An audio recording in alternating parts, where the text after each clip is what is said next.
fell behind early on in the game. Did you always feel that there was a chance that you were going to get back in it? Did you feel you did enough to get back into the game?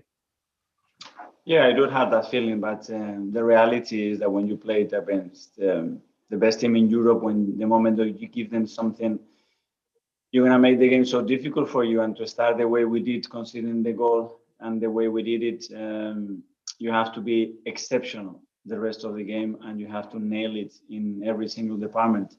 And we didn't do it. We have some really good moments. We have moments where we really match them up and we make it really tough for them. But the reality is when we break them and when we find the open spaces to attack them and get into some really good situations, which is really difficult to do against them, we lack the final pass and the quality there to score 2 or 3 goals.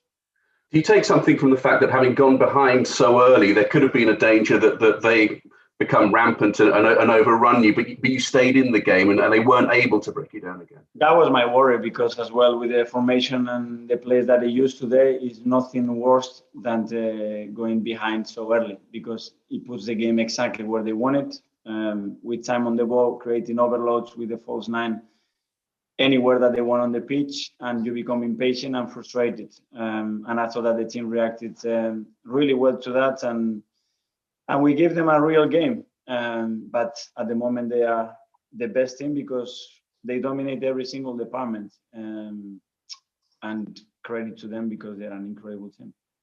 Thank you. Thank you. Amy Lawrence. Hi, Mikel. I was just wondering about, in a few of the recent games against Benfica and against City also, there's quite a high line with space to exploit in behind. Do you feel like you're maximising that? And is that going to be key on Thursday? What can you do to get those balls forward quickly to get your players in behind? Well, I think we did it and we got into some great position. But after we have to finish the actions better than what we did today. We create some big openings against Benfica as well. And it's right. Put them as much in this situation and finish the goals, because against this type of opponents, you have to be so good when you have the chances, because you're not going to generate that many. Thank you. James Benge. Hi, Mikel. I think you're as vocal as I've ever heard you in an Arsenal game. Why did you feel that was necessary, that you had to be so loud and relay so many instructions to your players? Because every movement, every detail, every position is key. The moment you don't get it, like we didn't in the first 10 minutes, they're going to explode it straight away. And they're going to make you look a poor team. And then probably I do it too much, I don't know, but I think it's very necessary for them to give them guidance, because I can see from the outside what they're going to do. And when you are there 100 miles an hour, sometimes you miss a second or two, and with them, that's a huge amount of time. I think you hinted at it there, but do you worry that you're overloading them with information, that you're, not letting them play naturally? No, I don't think that's the case. It's a conversation that we have with them all the time about what we do, and the moment I feel that's the case, then I will stop it. Thank you. John Cross. Hello, Mikel. I just wonder whether I could ask you just how important this period is now, because obviously there's so many games. I think you described on TV that Thursday's game already feels like it's something of a final. Just how difficult and how much pressure and demand is on the players right now? With the schedule that we have, it's really demanding. We have no time to recover, very little time to prepare a game. For example, against City, we could not prepare the game on the field because we didn't have enough time, but we have to get used to it. And we have an extra day now for Thursday, then we have to go to Leicester.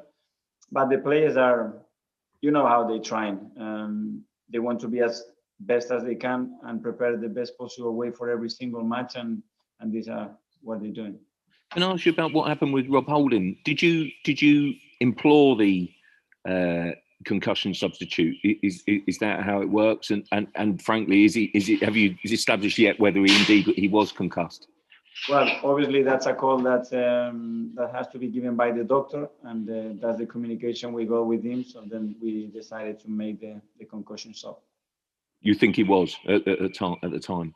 Yeah, that's what they told me. So if that's the case, obviously he will miss a few days, I think. Right. Okay. Thank you. Thanks. James Ollie. Hi, Mikel. Just following on from John's question, really.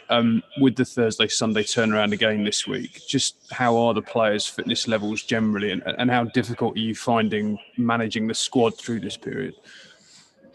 Well, it's hard because everybody wants to play and everybody wants to be available for every game. So if anything, just feeling sorry for the players that they cannot play or they are not playing more. But everybody is doing their best to be all the time available, which I value a lot. But it's true that there are a lot of players with fatigue. They play so many minutes and we don't have enough players to replace them, unfortunately. Thank you. Nick Callow.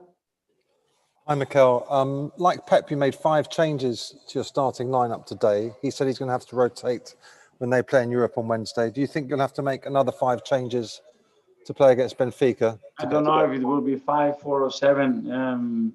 We will have to see how they react, Nick, from today's performance. And it was a really tough game physically for both because it was full gas from the beginning. And we'll see who is available and fit to be there. And obviously, we need a fresh team. We need legs as well because then the decision making and everything becomes better when they are fresh. So we'll see who is available.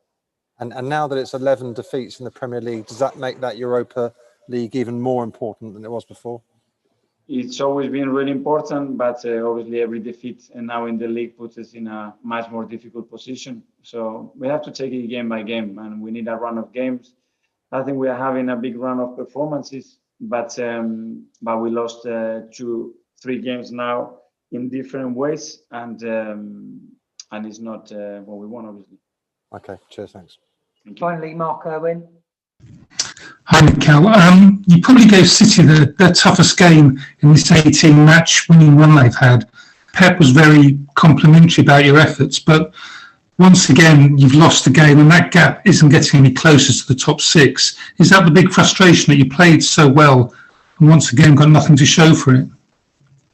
Yes, but I have to be the one managing that mark because I cannot take us to the other side, which is play worse and expect more. I'm a big believer the better we play and the more we deserve in the game, we're going to get more points. But with this game, it's very tricky. Our job is to, as much as possible, propose games where we deserve to win. Whether you get that result or not, sometimes it's things that are difficult to control. But as you said, I think the team's merit more than what we have. I think you had 1 shot on target and 1 corner. Once again, you had a lot of possession, but didn't really make full use of it today. Yeah, for me, the biggest issue was when we find some big openings against them, which is really difficult to do with their organization. I think we did that many, many times today. The final pass and the final product wasn't good enough. So obviously you don't hit the target. But the attacking threat that you create is not only with the shot that you create is a situation you are able to create, but that's what it leads to results. After, as you said, then you have to hit the target many more times in order to have a better chance to win the game. Thank you. Thanks all. Thank you.